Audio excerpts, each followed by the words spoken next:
नमस्कार, हर संडे की तरह आपके साथ जुड़ चुका हूँ। आप जानते ही हैं कि मैं अर्बन कोऑपरेटिव बैंकिंग के बारे में कुछ ना कुछ कहते रहता हूँ। कॉन्टेम्परेरी टॉपिक्स पे भी हम लोग बात करते रहते हैं और मेरा ये प्रयास हमेशा यही रहता है कि I should talk to you on the latest amendments and regulations which the Reserve Bank of India has been issuing for regulating the urban cooperative banks and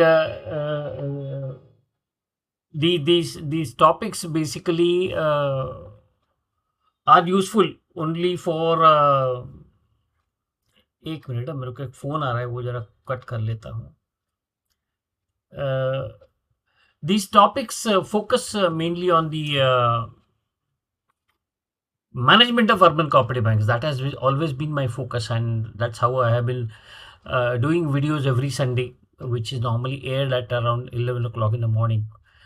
Why Sunday? Sunday is a holiday. You can watch this video, which doesn't last more than 25-30 minutes. So even today's video will be around that time only, 25-30 minutes. आज का जो मैं video बनाने वाला हूँ, मैं आपको बताता हूँ, आप में से कई लोगों को, स्पेशली जो अर्बन कोऑपरेटिव बैंक में डायरेक्टर्स करके काम करते हैं, उन्हें शायद पसंद नहीं आएगा। उन्हें पसंद क्यों नहीं आएगा?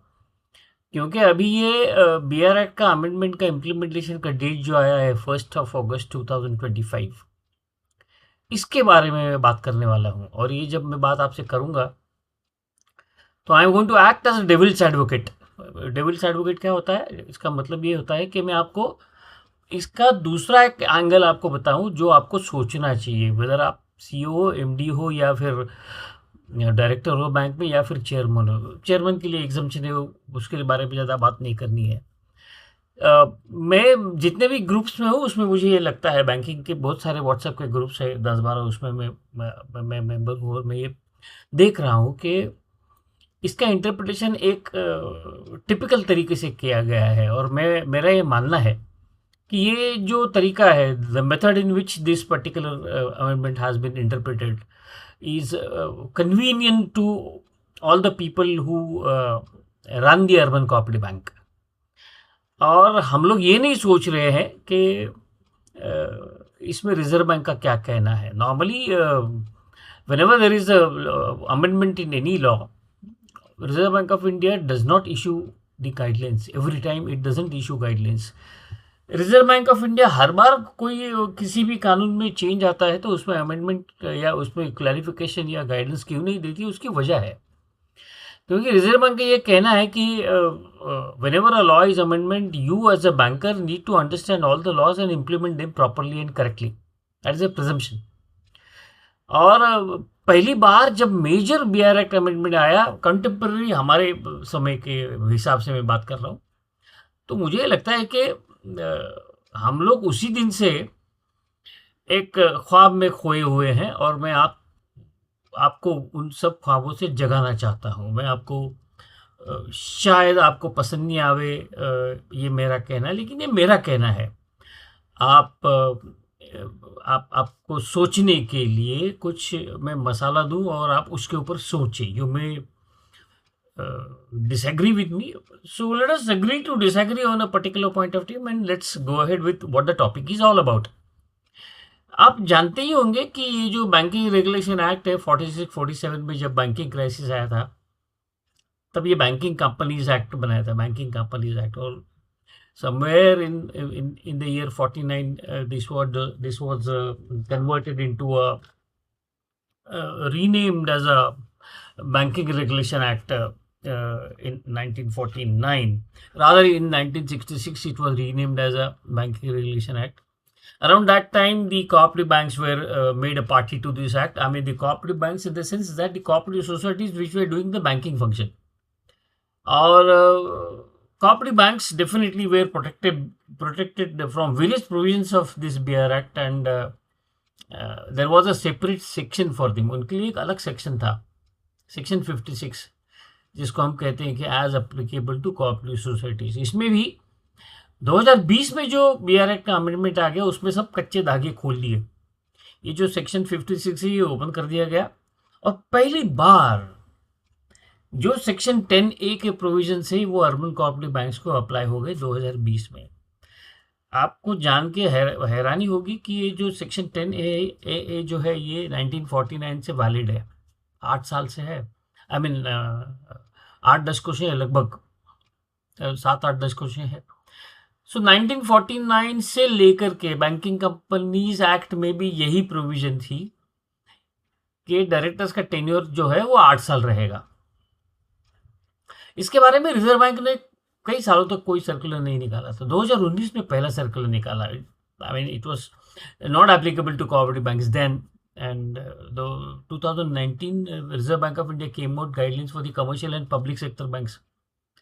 और ये जो मैं कह रहा हूँ ये पिछले 4-5 साल से यही मैं कह रहा हूँ, और उसी का नतीजा आप देखते हैं कि रिजर्व बैंक का इंस्पेक्शन जब आपके बैंक का होता है तो आपको पूछते हैं कितने बैंकों का टेन्योर 8 साल हो चुका है, या फिर रिसेंटली कितने डायरेक्टर्स का टेन्योर 8 साल हो चुका है, और कितने डायरेक्टर्स का टेन्योर अभी 10 साल के ऊपर हो गया है जब से ये बिल पास हो गया है पार्लियामेंट में, बैंकिंग रेगुलेशन अमेंडमेंट बिल 2025।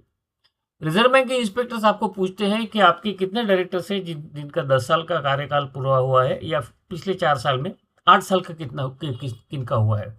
उनके पास एक्शन नहीं था इसके ऊपर, क्योंकि ये जो मैं आपको जो कहने वाला हूँ ना उसके कोलैटरल डैमेजेस बहुत सारे हैं, तो वो भी मैं आपसे बात करूंगा कि क्या कोलैटरल डैमेजेस उसमें है। तो मेरा ये मानना है कि 2019 में जो कमर्शियल बैंकों को जो गाइडलाइंस लाई गई रिजर्व बैंक द्वारा, उसमें 2 चीज़ें होती हमारे लिए, हमारे इंटरप्रिटेशन के लिए मैं बात कर रहा हूँ। वो क्या कह रहे थे उसमें 2019 के कमर्शियल बैंकों के गाइडेंस में? मैंने आपको बताया कि ये 8 साल का प्रोविजन लगभग 1949 से है, लेकिन 2019 में रिजर्व बैंक ने कमर्शियल बैंकों को डायरेक्शन लाया था। उसमें ये उन्होंने कहा था कि कमर्शियल बैंकों का कोई भी डायरेक्टर 6 साल के ऊपर डायरेक्टर नहीं हो सकता, कोई भी बंदा 6 साल के ऊपर टेन्योर उसका नहीं होगा। उसमें उन्होंने एक शब्द का इस्तेमाल किया था, कंटिन्यूसली और इंटरमिटेंटली, यानी लगातार 6 साल या बीच बीच में 1-1 साल का डायरेक्टरशिप लेकर के उसकी लाइफ में, जिंदगी में सिर्फ 6 साल वो डायरेक्टर ले सकता है। और इसी कॉरोलरी पे मेरा आज का विषय डिपेंडेंट है। ये जो कॉरोलरी है 6 साल की, हालांकि बीआर एक्ट में 8 साल का प्रोविजन है, फिर भी कमर्शियल बैंकों को 6 साल का है। यह हमें ध्यान में रखना। This is the first part of today story. Second logic में जो आपको देने जा रहा हूं कि ये टेन्योर 8 साल का हमें अप्लाई हो गया, जिसके ऊपर फेडरेशन नैफकप सब ने बहुत कोशिश की कि इनको on par with 97 constitutional amendment, जिसमें 10 साल का प्रावधान है, 5 साल के 2 टर्म का प्रावधान है, वो लगाया जाए। This is what the federation and the representatives of bankers had been telling the government. अभी ये जो रिप्रेजेंटेशन था, इसमें अभी जो अमेंडमेंट आया है वो सिंपल आया है। क्या अमेंडमेंट आया है कि जो सेक्शन 10A में जो प्रोविजन है 8 साल की, वो 8 साल की प्रोविजन बदल के 10 साल की गई। That's all, there is no other change. तो अभी जो हो हल्ला चल रहा है कि रिट्रोस्पेक्टिवली नहीं है, प्रोस्पेक्टिवली नहीं है, मेरा ये मानना है कि ये जो हो हल्ला है ना, ये हम लोग डीप थिंकिंग करके नहीं कर रहे हैं। बिकॉज गवर्नमेंट ऑफ इंडिया और द अमेंडमेंट विच आर पर से मेड नोवेयर स्पेसिफाइज प्रोस्पेक्टिव और रिट्रोस्पेक्टिव। तो फिर क्या इंटरप्रिटेशन हो सकता है कॉरोलरी कमर्शियल बैंकों का? क्या कॉरोलरी है? कमर्शियल बैंकों को 8 साल की जगह 6 साल है। क्या आरबीआई ये 10 साल का पीरियड कम करके 8 साल कर सकती है या 6 साल कर सकती है? I don't know, but they have the powers to do that. Reserve Bank of India has the powers to implement a particular provision the way, manner and method in which it likes। आपके जितने भी legal expert है, जितने भी lawyers है, या जितने भी सीनियर बैंकर्स है, कोई बीआर एक्ट इंप्लीमेंट नहीं कर सकता। ये ध्यान में रखो। बीआर एक्ट इंप्लीमेंट करने की जिम्मेवारी या एक्ट की प्रोविजंस को अप्लाई करने की जिम्मेवारी सिर्फ और सिर्फ रिजर्व बैंक की है। तो जब तक रिजर्व बैंक इसके बारे में कुछ कहती नहीं, तब तक ना तो हम ये जो प्रोविजन है ये प्रोस्पेक्टिव है या रिट्रोस्पेक्टिव है, इसके बारे में कुछ नहीं कह सकते। जो लोग भी ये कह रहे हैं ना, वो ये जानते नहीं है शायद कि reserve Bank of India can come out with an intelligent provision in this respect. अभी ये 10 साल का रिस्ट्रिक्शन क्यों लाया है? वजह ये है, you are dealing with people's money. आप लोगों से डिपॉजिट लेते हो and then you distribute this money as loans. This is a Section 6 BR Act typical provision. This is what is banking. The definition is this: acceptance of deposit for the purpose of lending. That is the definition. And when you accept money from the people, Reserve Bank of India is worried that the depositor's interest has to be protected, come what may. अब interest protect करने की जब बात आती है तो you have to remember that कोई बंदा एक जगह पे सालों साल बैठा रहे, थियोरेटिकली ये माना जाता है कि उसके इंटरेस्ट उसमें डेवलप हो सकते हैं, होते हैं या नहीं है मुझे पता नहीं, क्योंकि वो इंडिविजुअल के ऊपर डिपेंड करता है। लेकिन the presumption is if a man is at a position, why there is a job rotation in banks, why a branch manager is transferred from one branch to another branch, why a departmental head is shifted, not because of convenience but for this particular aspect. Now इसका दूसरा corollary reserve bank ने लाया है, implement किया है, वो है mandatory leave provision. क्यों लाया है? कि स्टाफ जब एक जगह पे एक ब्रांच में एक ही स्थान पे पर्टिकुलर ईयर तक काम करते रहता है, उसका इंटरेस्ट डेवलप हो सकता है, उसका वेस्टेड इंटरेस्ट डेवलप हो सकता है, उसको अरेस्ट करने के लिए ये प्रोविजन लाई गई है। अभी इसी की कॉरोलरी जब मैं कमर्शियल बैंकों के डायरेक्शंस देखता हूं और जब मैं ये अर्बन कोऑपरेटिव बैंकों के बारे में सोचता हूं तो मुझे अचरज होता है। क्या अचरज होता है? What is the amazement? There are people who have been in the position of directors for more than 10 years, more than 15 years, more than 20 years. I know some banks where the directors are there for the last 30-35 years.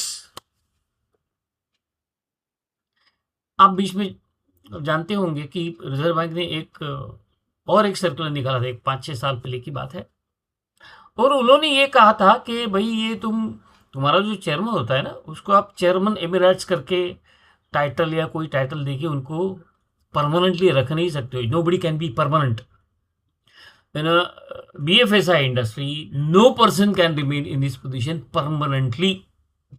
आपने देखा उदय कोटक का, आपने देखा कई और senior bankers का। क्यों?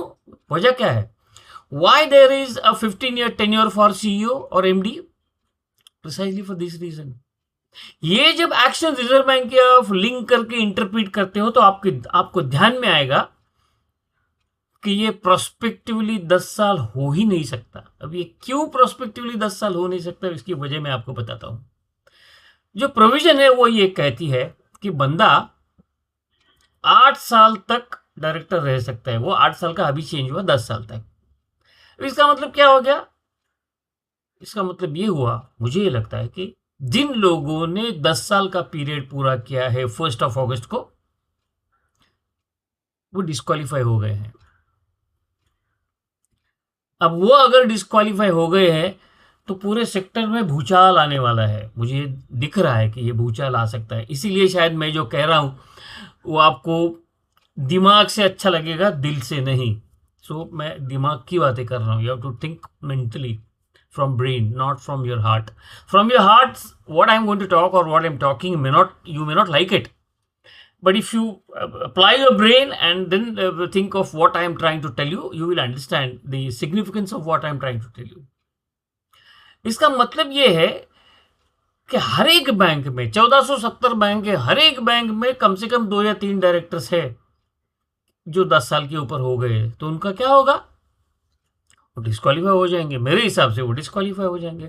मैं आपको डेविल्स एडवोकेट करके बोल रहा हूं और मैं जो रिजर्व बैंक की सोच है वो आपको बताने की कोशिश कर रहा हूं। किसी भी बंदे को आप समझो, किसी बंदे को 20 साल आपके यहाँ डायरेक्टर है, उसको और रिजर्व बैंक ऑफ इंडिया आगे 10 साल देगी?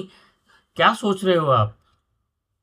You are in BFSI sector, you are in business of banking, तो ऐसे इजीली आपको 10 साल मिलने वाले नहीं है। क्योंकि अगर वो मिलने वाले होते तो रिजर्व बैंक 2020 के बाद में आपके बैंक के इंस्पेक्शन रिपोर्ट में आपको ये सवाल नहीं पूछती कि तुम्हारे कितने डायरेक्टर 8 साल के ऊपर टेन्योर जिनका हो गया है। एक्शन नहीं लेते थे वो, लेकिन वो आपको पूछते थे। क्यों पूछते थे? मतलब यही है मतलब यही है कि 1 अगस्त को अगर आपके 10 साल पूरे हो गए हैं, you stand disqualified. Collateral damage क्या है इसमें? मैं महाराष्ट्र की जब बात करता हूँ, महाराष्ट्र में एक सेपरेट स्टेट इलेक्शन फोरम है या कमिश्नरेट है या एजेंसी है जो कोऑपरेटिव बैंक्स में इलेक्शन लेती है, रादर कोऑपरेटिव सोसाइटीज में वो इलेक्शन लेती है। Classification has been defined for urban cooperative bank, that is an election agency. For multi state it is central registrar. But as far as BR Act is concerned, it is same whether you are multi-state or otherwise. The moment you hold a license, the BR Act becomes applicable to you. Simple. There is no other logic on that. तो क्या मेरा कहना इस मतलब पे जाता है कि सभी बैंकों को तुरंत इलेक्शन लेना चाहिए? मुझे नहीं पता। मुझे क्यों नहीं पता? मुझे इतना पता, मुझे इतना मुझे लग रहा है, मेरा दिमाग ये मुझे कह रहा है कि BR एक्ट की 10 साल की जो प्रोविजन है वो शायद रिजर्व बैंक 9 साल ना करे, वो 10 साल ही रखे। लेकिन जिनके 10 साल हो गए उनको वो बिठा सकते हैं। वैसे भी आप अगर नहीं बिठाओगे तो BR एक्ट में अभी इतने इतने पावर्स उनके पास है कि वो कुछ भी कर सकते हैं, कुछ भी। और जो मेरा चैनल देखने वाले हैं, तो आप देखेंगे 2020 के बाद में मैंने इस सब्जेक्ट पे कम से कम 5 या 6 वीडियो बनाए हैं। मेरी जो सोच है वो वैसी की वैसी ही है, और उसी हिसाब से मुझे रिजर्व बैंक इसको इम्प्लीमेंट करते आपको सबको नजर आएगी। That is how it they will implement. अभी 2 या 3 डायरेक्टर्स समझो आपके 10 साल के ऊपर है, तो क्या इलेक्शन का प्रोसेस आपको करना पड़ेगा? शायद यस। मैं जो कह रहा हूं ना कि आप I am trying to be devil's advocate, be prepared, be prepared. Reserve Bank may और may not come out. It's only the next inspection they will say that 3 of your directors are disqualified. क्या करोगे तब? अभी वो पूछ रहे हैं, there is the bank, there are 2 or 3 banks in Maharashtra.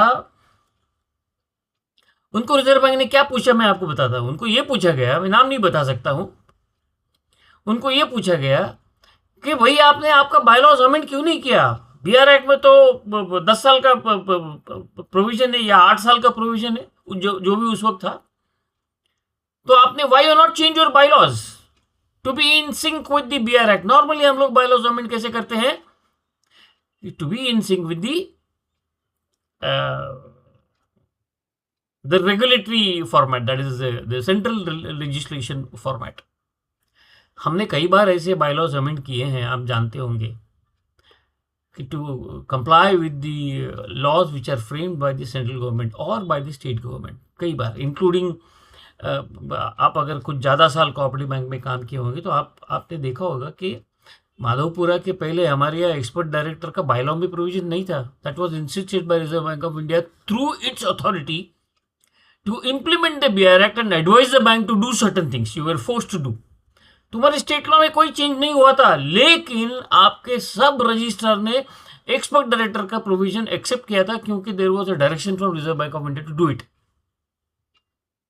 That is the power of Reserve Bank of India, is what I am trying to tell you. मेरा खुद का ये मानना है कि ये 10 साल का जो है, जिसको हम कहते हैं ना, अभी इसी वक्त इंप्लीमेंट हो गया है। अगर आपने 10 साल पूरे किए गए हैं तो आपको, आपकी बैंक को ये सोचना है, आपकी बैंक को क्या करना है, आपकी बैंक को रिजर्व बैंक में इन्फॉर्म करना है कि हमारे ये 3 बंदे 10 साल के ऊपर 1 अगस्त को है, क्या करना चाहिए उनका। Let them respond. If they do not come out with any guidance on this particular provision, you as a banker tell them, these are the 3 or 4 directors who have completed 10 years, kindly advise us what is to be done. They may or may not advise you, but it's quite likely that they will tell you that now you amend your bylaws, and nobody can be a director for over a period of 10 years.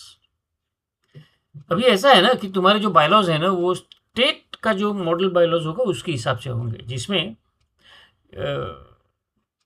BR act का और एक section है, section 51 शायद, I am not in a position to recollect right now, जिसमें उन्होंने ये कहा है कि there has to be 51% of your members should be professional knowledge होने वाले लोग चाहिए, जिनको प्रोफेशनल नॉलेज है। उन्होंने 10 एरिया दिए हैं, 9 या 10 एरिया दिए हैं, जिसमें अकाउंटेंसी है, लॉ है, एग्रीकल्चर है, इंडस्ट्री, बैंकिंग है, सब है। अभी आपके बैंक में समझो 15 डायरेक्टर है और आपका डेमोक्रेटिक प्रोसेस चलता है, तो तुम्हारा जो सीईओ या एमडी होगा वो 51% ऑफ द बोर्ड मेंबर कैसे कंप्लाई करेगा? क्यों? डेमोक्रेटिक प्रोसेस है, और डेमोक्रेटिक प्रोसेस होने की वजह से जितने भी बंदे सिलेक्ट होके आएंगे वो not necessarily having the professional knowledge as is envisaged in the BR Act. इसका मतलब क्या हो गया? इस सेक्शन को अगर इंप्लीमेंट करना है तो क्या करना पड़ेगा? You will have to change the model bylaws, you will have to change the constituencies which are there in your bylaws. आपके कॉन्स्टिट्यूंसी में क्या होता है? एक एससी का बंदा होता है, एक एसटी होता है, 2 वुमेन होते हैं, वगैरह वगैरह। ये जो कॉन्स्टिट्यूंसी, हर एक को कॉन्स्टिट्यूंसी कहा जाता है। इसमें आपको 15 में से 8 बंदे ऐसे लाने पड़ेंगे कि जो बीआर एक्ट की वो जो प्रोविजन है क्वालिफिकेशन की या एक्सपीरियंस की, वो आप फुलफिल कर सके, क्योंकि आपके यहाँ डेमोक्रेटिक प्रोसेस चलती है। वो जब तक आप चेंज नहीं करोगे तब तक आप 51% का कंप्लाइंस किस तरह से करोगे? रिजर्व बैंक क्या करेगी? हर बार कहेगी कि your board does not have the 51% people with the professional knowledge. अभी इसमें रिस्पेक्टिव स्टेट गवर्नमेंट को क्या करना चाहिए, या रिजर्व बैंक ने रिस्पेक्टिव स्टेट गवर्नमेंट को क्या आदेश देना चाहिए? Change the model bylaws, create constituencies accordingly. अभी ये जो 8 लोग होंगे, ये महिला भी हो सकते हैं, एससी भी हो सकता है, एनटी भी हो सकता है, ओबीसी भी हो सकता है, कोई भी हो सकता है, पर ये करना पड़ेगा because BR Act is a central act and is superior to all other acts, all other state level acts. State Cooperative Societies Act is a state act, is not a central act. इसी तरह से ये 10 साल के लिए भी आपको आपके बायलॉज में प्रोविजन लानी पड़ेंगी। आप अगर नहीं लाते हो, Reserve Bank of India will prevail and set upon on your head to bring this provision. तो मेरा खुद का ये मानना है कि जो डिस्कशन चल रहा है उसमें हम लोग तैयारी निगेटिवली करें। क्या निगेटिवली तैयारी करें कि भाई 1 तारीख को जिनको 10 साल हो गए हैं वो डिस्क्वालीफाई होने वाले हैं। रिजर्व बैंक अगर आपको फ्रीडम देते हैं, नहीं इसके आगे 10 साल आप कर सकते हो, यानी एक बंदा 30 साल डायरेक्टर है, आज 1 तारीख को उसके 30 साल हो चुके हैं, फिर भी वो आगे 10 साल काम करने वाला है एज अ डायरेक्टर, चुन के आने वाला है एज अ डायरेक्टर, यानी वो काम करेगा 40 साल। क्या ये रिजर्व बैंक की अपेक्षाएं हैं? सिंपल सवाल। Whether Reserve Bank of India wants people for years together, 4 decades, you are still valid. क्या BR Act इस तरह से इंटरप्रेट होगा? मेरे दोस्तों, नहीं होगा। मेरा ये मानना है कि ये जो 10 साल का आया है, ये 10 साल का जो आया है, जिसमें रिजर्व बैंक के भी कुछ लोग गलत तरीके से समझते हैं, हम तो समझते ही हैं, हम लोग ज़्यादा उसके ऊपर ध्यान नहीं देते, इसलिए हम लोग समझते हैं। जैसे कि रिजर्व बैंक ने ये जो BR Act 25 का अमेंडमेंट आया, आप देखते होंगे वो पिछले 2020 में भी ऐसे ही लफड़ा हुआ था। राज्यसभा ने पास कर दिया और वो अमेंडमेंट बिल जो है वो सर्कुलेट हो गया। सर्कुलेट होने के बाद में हम लोग 10 साल करके चिल्लाने लगे। आपको ध्यान होना चाहिए, there is a provision in the amendment bill itself. Any of the amended section, how it will be implemented, will be decided by Reserve Bank of India. This was passed in the month of April 2025. और जब reserve bank decide करेगी तो उन्होंने पहले क्या किया, वो CRR Fortnite वाला जो चेंज आया ना, वो पहले RBI ने नोटिफाई कर दिया, उसका पहले नोटिफिकेशन गवर्नमेंट ने निकाल दिया। और अभी परसों जब 27 जुलाई को जो नोटिफिकेशन आया, रिमेनिंग सेक्शंस वर इम्प्लीमेंटेड, उसमें ये 10 साल का प्रोविजन का है, जिसको ये कहा गया कि 1 अगस्त से ये अप्लाई होगा। इसका मतलब ये है कि लॉ पास होने के बाद में unless it is notified, it is not implemented. हम लोग तो नाच रहे थे,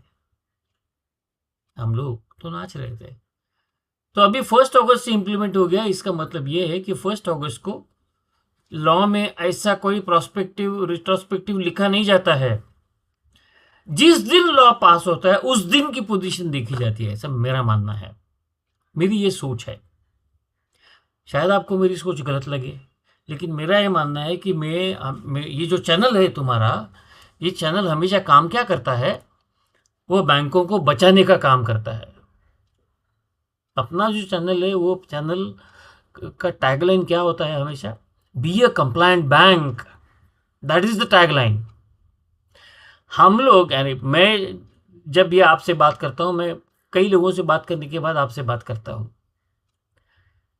when majority of my people who with whom I discuss, who are from uh, senior fellows from the banking, retired fellows, some serving fellows, some ex Reserve Bank of India fellows, they are all agreeing to what I'm saying. They all feel that this is how it is. There are complexities, no doubt about it. कि भाई इस वक्त मेरे यहाँ 3 director अगर disqualify हो गए तो मैं क्या करूंगा? क्या मैं मुझे ये 3 पोजीशन के लिए इलेक्शन लेना है? Practically answer is yes. मुझे तो लगता है यस। वो 3 सीट के लिए आपको इलेक्शन लेना पड़ेगा। कौन खर्चा करेगा? You know what is the option, I mean what is the practical option that I can give? अगर आपके यहाँ 5 या 6 बंदे ऐसे लगते हैं कि जो ये इस चपेटे में आ रहे हैं, और अगर आप मेरी सलाह मानते हैं, अगर आपको लगता है कि मैं जो कह रहा हूं उसमें कुछ दम है, तो आप पूरा बोर्ड डिसाइड कर सकते हैं कि हम लोग fresh election for all the seats लेंगे। और जब फ्रेश इलेक्शन जब आप लोगे, तब आप बाकी सब चीज़ों पे कंप्लायंस के लिए आप काम करोगे। मुझे पता है कि मैं कह रहा हूँ वो पॉपुलर नहीं है, वो अच्छा नहीं है, बहुत सारे लोगों को अच्छा नहीं लगने वाला, लेकिन क्या करूँ, मेरे पास ऑप्शन नहीं है। जो मुझे लगता है वो आपको बताना है। हो सकता है मैं गलत हूँ, हो सकता है कल रिजर्व बैंक जाके कुछ अलग नोटिफिकेशन लागे और कुछ तीसरा ही मीनिंग निकले, ये भी हो सकता है। But forewarned is forearmed, that is the English proverb. क्या मतलब है? इसको पहले से सूचना मिल गई कि इसका ये भी मतलब हो सकता है, वो तैयारी उस तरह से करता है। तो आपको तैयारी करने के लिए मैंने ये आपको एक अलग पर्सपेक्टिव देने की कोशिश की है, जिसके बारे में बहुत लोगों ने मुझसे बात की। कई लोगों को मैं जो कह रहा हूँ उनको जचा नहीं, नहीं नहीं इसका मतलब ये नहीं है। मैंने कहा यार ये मेरा मानना है, आपको अच्छा लगता है तो ठीक है, नहीं तो ऊपर वाले की मर्जी, जो आपको ठीक लगे वो करें आप। But this channel will always try to default on the side of Reserve Bank of India. We will always fall in favor of Reserve Bank of India. क्यों? Reserve Bank of India is the country's risk manager. And this is the perspective of risk manager. क्या आपको लगता है कि reserve bank को पूछे बगैर ये अमेंडमेंट्स आए? नहीं। फेडरेशन और इन सब लोगों ने तो क्या किया था, 10 साल कर दो हमें चल जाएगा, वो ठीक है। उस वक्त हमने ये प्लीड नहीं किया कि 10 साल नेक्स्ट इलेक्शन से होना चाहिए, नहीं तो वो अमेंडमेंट में आता था, नहीं तो वो अमेंडमेंट में आ सकता था, नहीं आया है। इसका मतलब ये अगर प्लीड भी किया होगा तो वो माना नहीं गया है। कहने का मतलब ये है, it's only simple thing I would like to tell you, be ready, be ready, prepare as a bank, prepare for various options.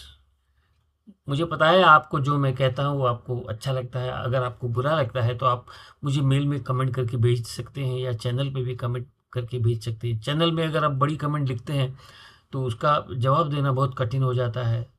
Prefer response on a mail, I try to respond to all the individual mails. आपको अगर ये विचार अच्छे लगते हैं तो आप इस चैनल को लाइक कीजिएगा, सब्सक्राइब कीजिएगा, शेयर कीजिएगा, सबको बताइएगा, and let there be a debate on this. Thank you so much for watching this channel. Thank you.